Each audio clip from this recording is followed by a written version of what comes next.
Hey, it's Kaero. Welcome back to the channel. It occurred to me Christmas and the holiday season is coming up, and a lot of people don't know what to get that person in their life that likes Magic the Gathering, or maybe you're looking for holiday gift ideas for yourself or your play group. So, we're going to run over a few of the ones that I would want if I were receiving Magic the Gathering gifts this Christmas, and I probably will be. So, if you're watching this and you're one of my family members, feel free to get me any one of these things. No particular order. Let's start it off. First up, Pioneer Challenger decks. Pioneer Challenger decks are cool for a couple reasons. First, the barrier to entry is pretty low. They're not crazy expensive, and they're also kind of a border middle ground for introducing somebody to competitive play. Pioneer format is kind of like a middle ground between standard and modern. It's a non-rotating format, so the cards stay good for longer than if they were in standard, and they're just competitive, and they're actually a very good value for the money. So the Pioneer decks that are for 2022 are Blue-Black Pioneer Dimir Control. We have Black-White Orzhov Humans. And we have Red-Blue Izzet Phoenix. And Red-Green Gruul Stompy. So these are a really good gift for somebody who's kind of casual right now, wanting to get a little bit more into the competitive format. And these are really cool, and I think any Magic player would like these for the holiday season. On the other hand, if you have somebody that is just very new to Magic the Gathering, just getting started, and they don't even have a full deck yet, what's really cool is they're offering these Magic the Gathering 2022 starter kits. They have 2 ready-to-play decks in them, and they can be purchased for as little as like 10, 11, 12 bucks.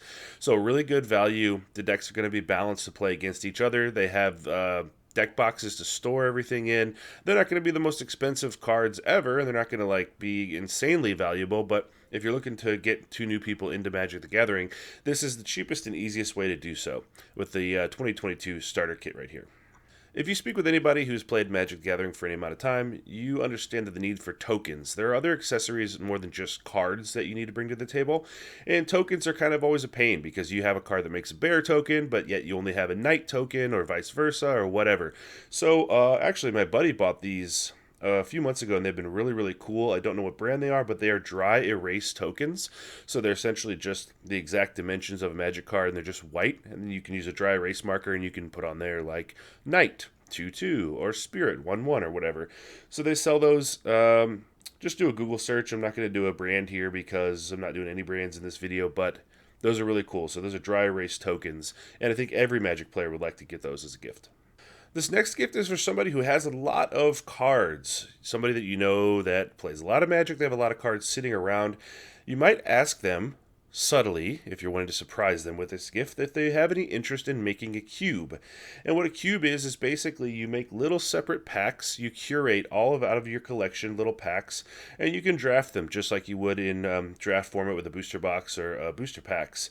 And they might, if they're interested in making a cube, they're going to need a cube storage box. So there's a lot of really cool creators on Etsy that make these. There are big brands that make cube storage boxes too, but I prefer to get my stuff customized through smaller creators on Etsy if I do buy things like this, especially if you're going to be taking it somewhere and you're packing it in and out all the time. A nice wooden one, if you can find one cheap enough, would be amazing for that because they can take a lot of abuse. So they kind of, I'll find a picture and I'll put it up. They kind of just have a bunch of different pockets in them, and you can place your cube in there, take them to a buddy's house, draft the cube, and then pack it back up. So this is a very good gift for somebody with a lot of Magic cards currently. Speaking of draft, if you know somebody that really likes draft booster boxes are great. They can be had for about $100. Some of the older sets you might look at, maybe sets from about a year ago, 2 years ago. Innistrad Midnight Hunt is very cheap right now. I've seen booster boxes, draft boosters as low as like $85. And there's some good cards in there. If you're just wanting the draft experience, that's probably about the cheapest way you can do it, is to get a booster box that's kind of not brand new, but not old, so that the cards still retain value. They're still going to open some really good value in those packs, and they're going to be able to sell them, cards that are still in standard.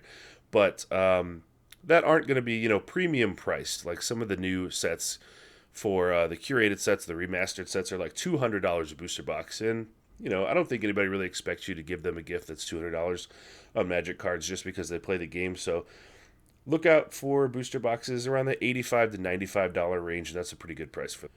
If you have somebody that really likes playing Commander or playing on Spell Table online, there is a really cool arm that you can clamp onto your desk that holds your phone. I think it's like 8, 9, $10. It's pretty cheap. And what that does, it allows your phone to look down at the battlefield and look at all your cards using the app Spell Table. And you can play remotely. So this is a thing I think that came out in 2020 with the pandemic, where people were able to play remotely still if they weren't playing online on Arena. And if you have people in your life that do that, this is a really cool little gadget. It makes the experience a lot more fluid by having your phone as a camera clamped to your desk. Another thing nobody really thinks about, and I don't think there's a made anymore, but there are Magic the Gathering novels, and there are a lot of them. Probably from around the years like 1995 or 6 all the way up until like 2007 or 8. There are a lot of novels about each different plane and the lore of Magic the Gathering, so if you have somebody that's really into the lore and they want to learn about the universe and not just play the cards, these things can be found on eBay, sometimes in used condition for like $5. Sometimes they'll be like 3 or 4 of them in a bundle for $6, $7. And those novels, some of them can be pretty good. So if you have somebody interested in the lore, you can check out eBay for those. If you're looking for stocking stuffers, you cannot go wrong with extra card sleeves. These sleeves are meant to protect your cards, and if your friend or family member has a lot of money invested in Magic cards, they always need sleeves because they're always building more decks. And they don't have to be crazy. There's some sleeves that are like $15, $20 for 60 of them. They can be the $3 or $4, generic sleeves, generic color, whatever. Put them in the stocking. They'll have a use for them. Even if it's not for their main deck, they'll always need sleeves. Oh, something to keep in mind. If they play Commander, they're going to need 100 sleeves. If they play another format, they're going to need 60 sleeves. So keep that in mind that if they're a big Commander player, they're going to need 100 sleeves for their deck. I want to close this video out by saying that basically the general rule that I try to follow is I like to support my local game store. Local game stores these days, there are some very successful ones, and there are some ones that are just barely hanging on because Amazon is selling a lot of Magic cards now, and there's a lot of price competition there where people will try to save $5, $10 on Amazon. If you buy your cards on Amazon, that's totally fine. That's your choice. But I would just say, consider buying your stuff if you can, if the price isn't too much of a crazy difference, from a local game store. They provide a place for Magic the Gathering players to go and play in tournaments. They have events. They have tables set up, so it's more about like a community thing there. So if you can support them, do support them this winter season.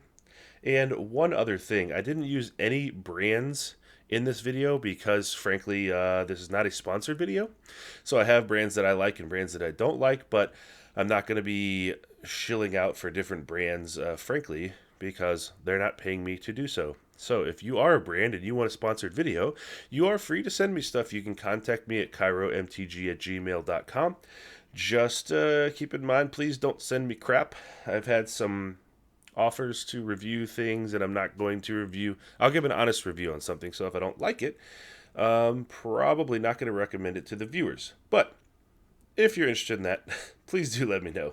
That's not as aggressive as it seems. But I hope you enjoyed this holiday shopping guide for the Magic the Gathering player in your life, and I will see you next time.